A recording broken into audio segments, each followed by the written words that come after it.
This video I'm going to teach you how to add a Kanban board in Miro.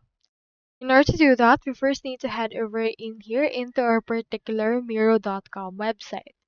From in there, proceed to enter right here your work email, or you can also use your Gmail account for this part, and then click on this sign up free. So since I already have an account, let me just proceed to log in. Now here is my Miro dashboard. In order to create a Kanban board, you can see it already and under these options, here is our Kanban framework. So let's proceed to click on this option right here. After that, this will load in order to show us the board that we wish to use. So just wait for this to successfully load, and from in there, template is loading and you can see right here the actual Kanban. So typically a Kanban have a backlog, in progress, as well as done board. So for this case, you can add people as well as adding here some new cards that you wish to use. For example, let's make right here, create a sheet.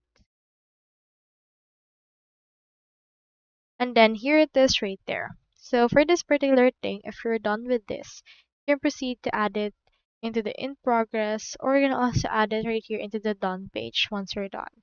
You can also add interactive stickers based on this part, and you can click onto this particular board or click onto this icon in order to open that. You can change its color, add its status like in progress, as well as assignee for that. Let's add ourselves. You can add in here the start date as well as the end date for that particular program. And then for this, you can also enter tag. So for example, let's add in here this tag and it will be added. You can also add the description based on this, and you can proceed to edit it however you want it to be. So that's all there is today, and I hope this video helped you out.